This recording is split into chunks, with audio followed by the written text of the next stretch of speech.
오늘 아침 우리에게 주시는 하나님의 말씀입니다. 요한계시록 5장, 신약성경 요한계시록 5장 11절부터 14절까지를 한 절씩 교독하겠습니다. 요한계시록 5장 11절부터 14절을 교독하겠습니다. 내가 또 보고 들음에 보좌와 생물들과 장로들을 둘러싼 많은 천사의 음성이 있으니 그 수가 만만이요 천천이라. 큰 음성으로 이르되 죽임을 당하신 어린 양은 능력과 부와 지혜와 힘과 존귀와 영광과 찬송을 받으시기에 합당하도다 하더라. 내가 또 들으니 하늘 위에와 땅 위에와 땅 아래와 바다 위에와 또 그 가운데 모든 피조물이 이르되 보좌에 앉으시니와 어린 양에게 찬송과 존귀와 영광과 권능을 세세토록 돌릴지어다 하니 네 생물이 이르되 아멘 하고 장로들은 엎드려 경배하더라. 아멘. 요한계시록은 사도 요한이 반모라고 하는 섬에 유배가 되어서 하나님 앞에서 묵상하고 기도하던 중에 보았던 환상을 기록한 내용입니다. 1장부터 3장에까지는 그가 환상 중에 보았던 예수 그리스도의 형상에 관한 설명이 나오고, 그리고 요한이 살았던 그 당시의 교회 7곳을 대표적으로 선정을 해서 그 7 교회에 보내는 예수 그리스도의 말씀이 기록이 되어 있습니다. 그리고 이제 4장부터는 마지막 21장까지 하나님께서 장차 이 세상 가운데서 이루어 가실 하나님의 일을, 하나님의 최후의 역사들을 이제 환상의 모습으로 묘사하고 있습니다.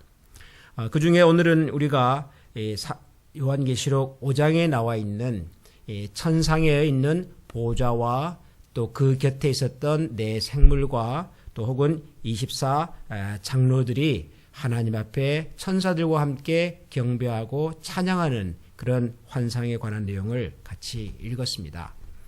요한계시록을 처음 시작하면서도 간략하게 요한계시록이라고 하는 성경을 읽는 하나의 지침이랄까요, 방법이랄까요, 그런 말씀을 간략하게 드렸습니다마는 요한계시록에는 숫자가 많이 나올 겁니다.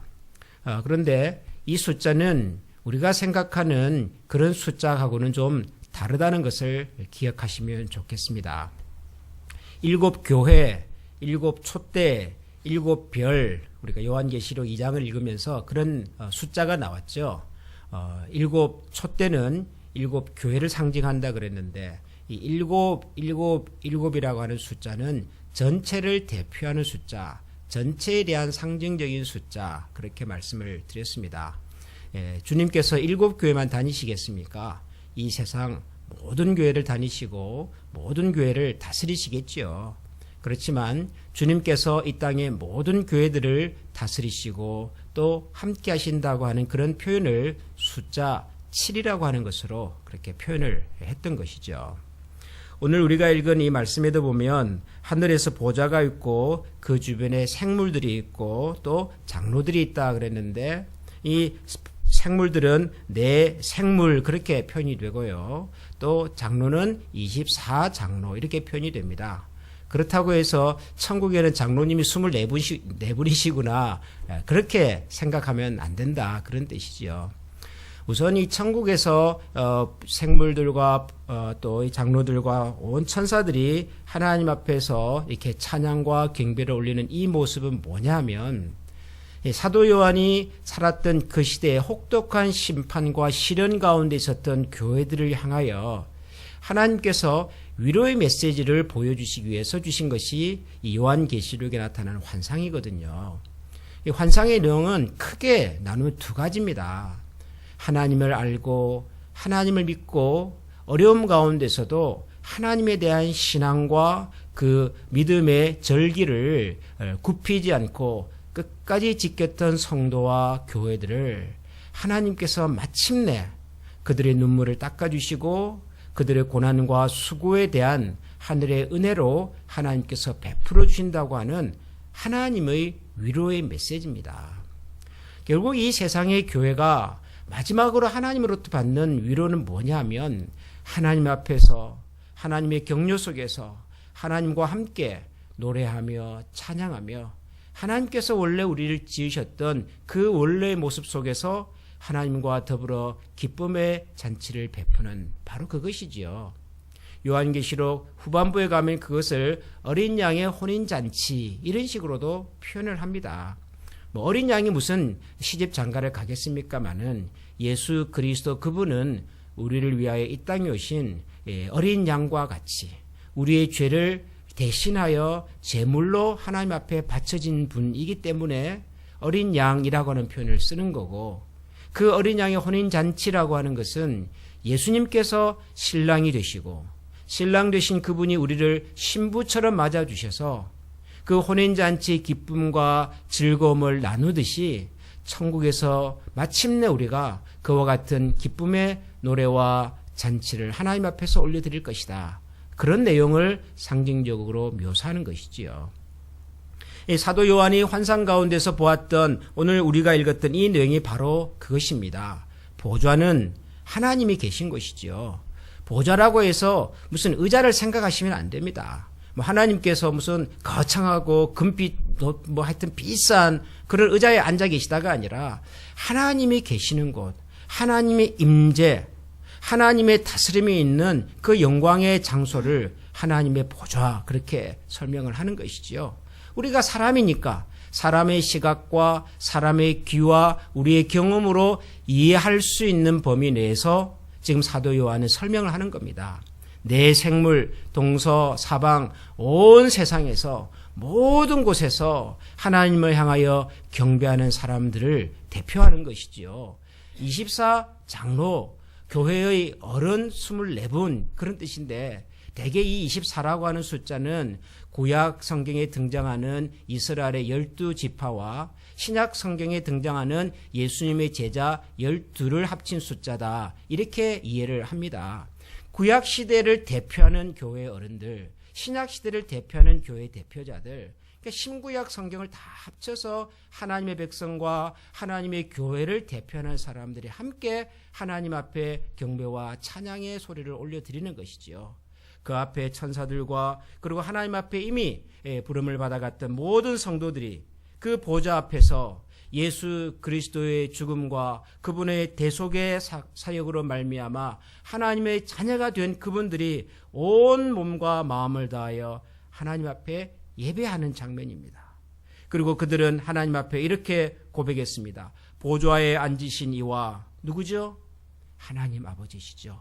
어린 양에게 그분의 아들 우리 주 예수 그리스도 그분께 찬송과 존귀와 영광과 권능을 세세토록 돌릴지어다 하니 내 생물과 그리고 장로들이 엎드려 경배하더라. 그러니까 하나님의 보좌와 그 곁에 계신 예수 그리스도 앞에 이 땅의 모든 영혼들과 이 지상의 모든 교회들이 한 목소리로 존귀와 영광과 권능을 세세토록 하나님께 올려드립니다 라고 하는 고백과 찬양으로 하나님께 예배하는 모습이지요. 그러니까 사도 요한이 환상 가운데서 보았던 첫 장면이 바로 이 세상의 모든 영혼들과 교회와 성도들이 하나님 앞에서 예배하는, 경배하고 찬양하며 그 앞에서 즐거워하는 그런 모습을 환상 가운데 보았던 것입니다. 이 요한계시록을 끝까지 읽어보면 요한계시록의 마지막 장면도 이와 비슷한 내용이 등장합니다. 이 땅에서의 모든 하나님의 징계와 심판이 끝나고 난 다음 하늘에서는 영광스러운 하나님과 그의 백성들이 함께 모여 기쁨의 찬양과 경배와 예배의 모습을 우리에게 보여줍니다.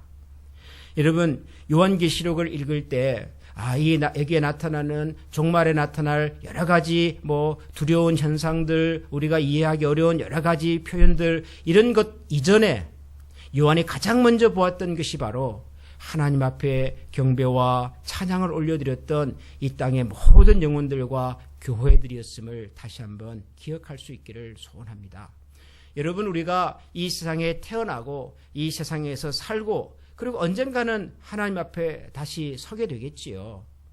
우리가 이 땅에서도 그리고 이 땅을 떠나 하나님 앞에 섰을 때도 변함없이 우리가 해야 하는, 아니 변함없이 우리에게 있어서 가장 소중한 삶의 목적 중에 하나는 바로 하나님으로 인하여 즐거워하고 노래하며 찬양하는 것입니다.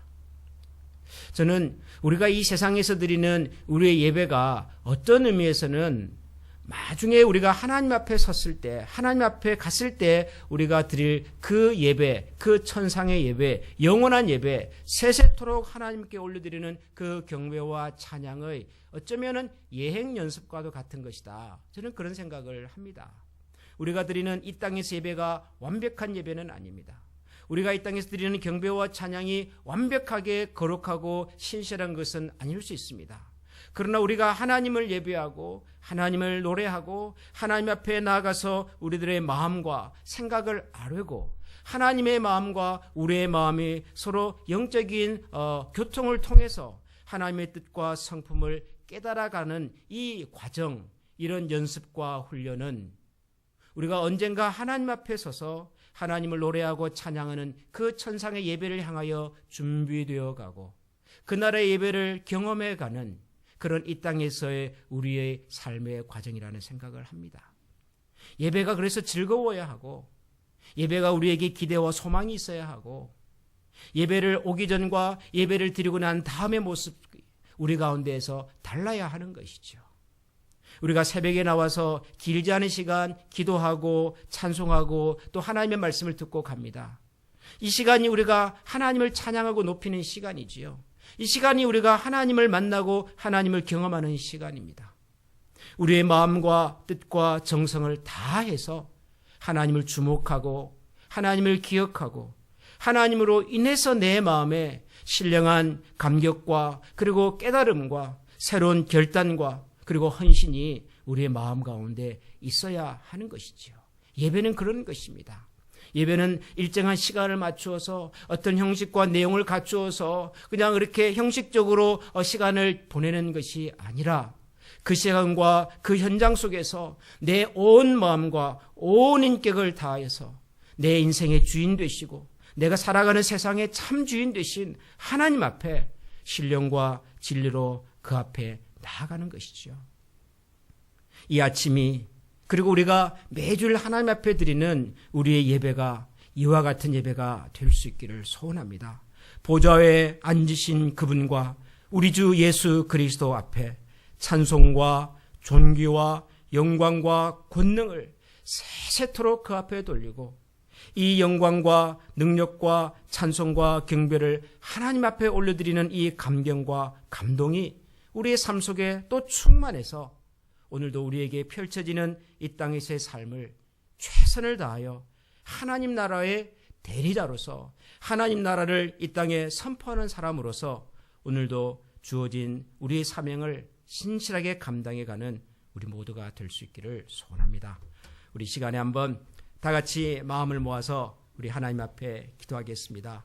오늘도 이 새벽을 깨워주시고 이 아침에 우리에게 말씀으로 도전해 주신 하나님께 감사를 드리겠습니다. 하나님만이 우리의 찬양과 경배와 그리고 우리의 고백의 대상이십니다. 그 하나님께 이 아침 우리 마음에 가장 소중한 것으로 주님을 높여드리고 또 사랑의 고백을 드리고 그리고 주님께서 우리의 마음과 생각을 온전히 다스려 주셔서 성령으로 충만한 사람, 예수 그리스도의 은혜와 말씀으로 충만한 하루가 되게 해달라고 오늘도 새로운 하루를 시작하고 고난주간의 첫날을 시작하는 우리의 마음을 하나님께서 그렇게 인도해 달라고 우리 시간 한번 다 같이 마음을 모아 기도하겠습니다. 사랑과 찬양